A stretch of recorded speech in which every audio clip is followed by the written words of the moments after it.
joined by the management of NIIT Technologies, Mr. Sudhir Singh. He's the CEO. The stock is currently up 6% on the back of a revenue beat, margin levers, securing a big new contract of $186 million, and the deal pipeline for FY21 now looking very robust.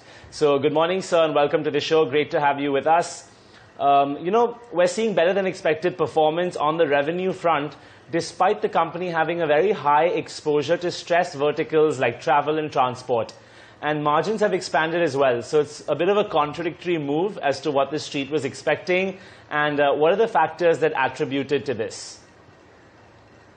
Yes, you're absolutely right. We are very pleased with the results, especially given the context in which they've been arrived at. Just for starters, we came into Q1 after recording a 3% quarter-on-quarter sequential growth in constant currency terms in the previous quarter, Q4.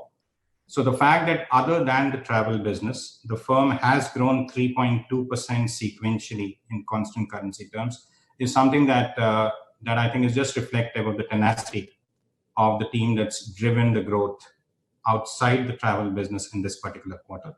It's been a good quarter for us. What's driven the growth for us, to your immediate question, is the deal momentum that continues. So in this quarter, we signed 3 significant deals despite the pandemic. We opened 11 new clients during the quarter itself.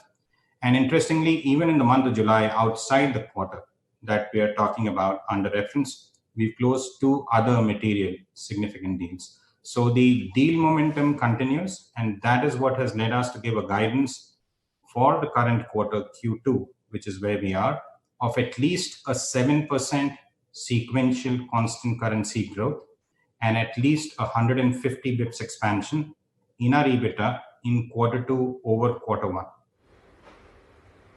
Mr. Singh, hi. Could you also tell us what gives you the confidence of delivering sequential growth in the next quarter and for the entire FY21 as well? Which sectors, which baskets are you seeing demand coming from that's aiding to your confidence?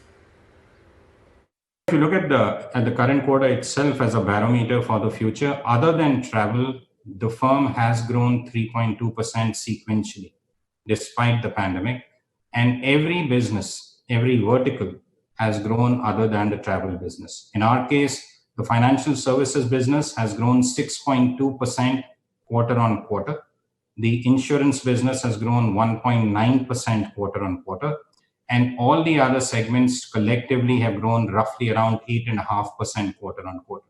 So at this point in time, other than travel, which clearly has bottomed out and will now start moving up, every other business, every other vertical, we have seen demand. And more importantly, we've increased our wallet share in the existing client sets across other verticals as well. And your outlook on margin performance is positive. So what are the levers that are really going to come into play here? And we all know it's going to be a tough environment. So if you are flagging off margin expansion, we'd like to know the specific factors that are going to lead to that.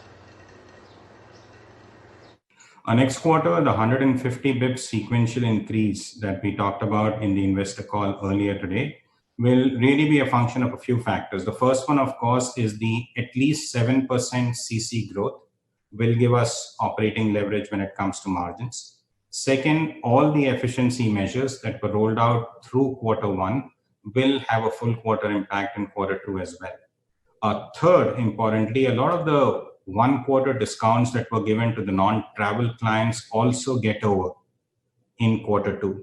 So it's this troika of these 3 factors which gives us the confidence that in Q2 over Q1, we will deliver at least on top of the 17.1% EBITDA this quarter, another 150 bips at the minimum. The other thing I just want to very quickly point out around margins is that we've also talked about the fact that for the full year, we feel very confident that we will deliver 17.8% EBITDA, which is an increase of 80 bips over the guidance that I had shared last quarter for the full year as well. The company has also got a fresh business worth $186 million, which was secured in Q1, including a large deal win along with 2 significant deals. While you did mention a good deal pipeline, how do you foresee over the medium term, in the next 1 or 2 years, say FY22 as well, what is the way the pipeline is likely to shape up? Just getting back to your question, we believe the fact that in a quarter which was pandemic affected, like the one that closed, in a quarter where our airline and especially the travel business was as drastically affected as it was, the fact that we were able to close 3 significant deals, the fact that after the quarter has closed, even in quarter 2, in the first month of that quarter, we've closed another 2, gives us confidence that the sales engine that we put in place, the consulting engine that we put in place, the pre-sales engine that we put in place, which is working in very close conjunction with the delivery teams, is going to continue to deliver. Hence the confidence, hence the outlook, and hence the guidance that I've shared with you. Okay, so, and we'd just like to get a little feedback from your clients. And, while the deal pipeline remains robust, what about pricing? Are we going to see any pressure given that they know the macroeconomic environment is tough right now? And if there is any case like this, is that currently built into your outlook or not? Pricing is clearly under pressure at this point in time. It's been under pressure for the last 4 or 5 months, and I suspect it's going to be under pressure for the rest of the calendar year. That will have an impact on the gross margin, and the EBITDA projections, the EBITDA plans that I've shared with you have been shared after baking in the negative impact of the pricing pressure that is endemic right now.